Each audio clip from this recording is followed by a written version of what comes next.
अस्सलाम वालेकुम वरहमतुल्लाहि वबरकातुहू। आज हम ये देखेंगे कि हमारी दुआ की कबूलियत में हराम कमाना, हराम खाना, हराम पहनना किस तरह से आड़े आता है।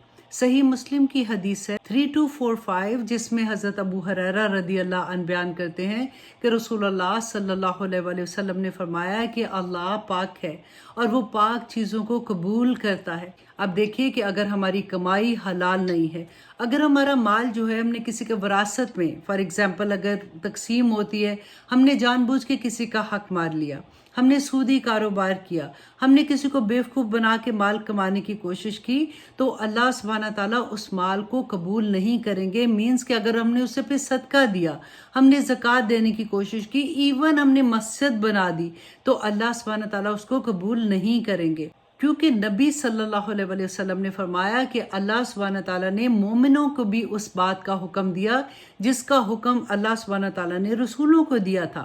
अल्लाह सुब्हाना ताला ने फरमाया कि ए पैगम्बराने कराम, हलाल माल खाओ और नेक काम करो, जो अमल तुम करते हो मैं उसे जानता हूँ।